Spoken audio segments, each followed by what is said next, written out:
25শে August Rohingya ক্যাম্পে গণহত্যা দিবস পালন করা হয়েছে। এবারও এই দিনটিকে ঘিরে ক্যাম্পের বিভিন্ন স্থানে গণসমাবেশ করে তারা। সমাবেশে তারা বারবার নিজ দেশে ফিরে যাওয়ার আকুতি জানান, তবে তার আগে তাদের অধিকার ফিরিয়ে দেওয়ার দাবি তুলেন। এই জন্য তারা বিশ্ব দরবারে আকুতি জানান। বেশা বেশি দায়িত্ব লয় আর আছিল আজ দেশের দায়িত্ব লয়ে আশা করি তো আর রোহিঙ্গারিও দায়িত্ব লয় আর আছে দেশত পৌঁছাই দিব দিয়ান আর এখন সাহায্য দিলে আর মাখা মাখা আর দেশের মধ্যে আর নিজের হকলি আর যাইবলা বলে আর চাই তেলা বলে আর খুব বলে নিশ্চল ইমান নিজের রতন দিয়ে আর নিজের মানি ইমান রদক নিজের রতন হারা ফেলাই নিজের রতন দানের মাঝে আর যাইবল্লা স্যার আর তামান দুনিয়ার যে দুর্নীতি কমকল আছে যে দুর্নীতি ডর লেডার কল আছে আর লেডার তুন আর মানে কিন্তু নিজের বিচার কান নিজের হক কান আর নিজে স্যার তাই আর সারা দুনিয়াতে বিশেষ চাইতে তা আর কেঙ্গি আর দাবি লয়ে আর কি যায় আর বার্মা মাদে আর দেশে আর যাই পারি। উখিয়া রোহিঙ্গা ক্যাম্প নং 13 সমাবেশে রোহিঙ্গা নেতারা বলেন, বর্তমানে বাংলাদেশের ক্ষমতায় রয়েছেন নোবেল বিজয়ী ডক্টর মোহাম্মদ ইউনূস। তিনি 2017 সালে রোহিঙ্গাদের পক্ষে বিশ্ব দরবারে কথা বলেছেন। বিশ্বের সমস্ত নোবেলজয়ীদের রোহিঙ্গা সংকট সমাধানের কথা জানিয়েছেন।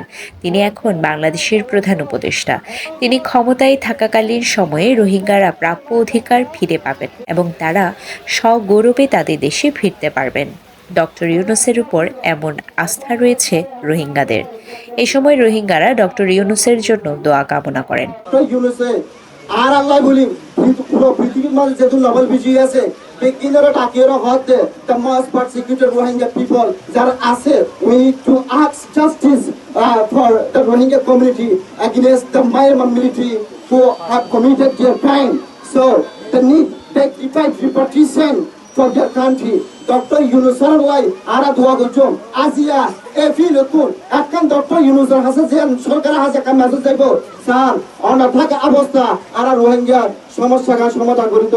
হোপ ইজ হোম ক্যাম্পেইন উপলক্ষে আশপাশের ক্যাম্প থেকে সকাল থেকেই লোকজন খেলার মাঠে জড়ো হতে শুরু করেন। ক্যাম্পেইন সমাবেশে পুরুষদের পাশাপাশি রোহিঙ্গা নারী শিশুরাও যোগ দেন। পোস্টার প্ল্যাকার্ডে রোহিঙ্গারা মিয়ানমারে ফিরে যাওয়ার দাবি তুলে ধরেন। আর এখন জাতীয় সাইড কিন্তু আর বর্মাশ্বর হারে কি করে আর দেশিটা হয় মানি নলর আর যদি এখন দেশিটা দিতে হইলে আর এখন ওয়াফেজ যাইম আর বাংলাদেশত আয়ার আছে আর বিচার গান আর প্রত্যেক দুনিয়ার মানুষ তো চাই প্রত্যেক গভর্নমেন্ট তো চাই আর আছে বেশি জুলুম অকল করছে বাংলায় বেশ সাহায্য মতো করছে যে সাহায্য মতো আলহামদুলিল্লাহ আর সুশাসন সাথে আর না আল্লাহ সাথে লজা বলে আর মহারাষ্ট্রের সাহায্য করছে আর দেশের মধ্যে ওয়াফেজ দিতে গেলে আরো যাইতে চাই।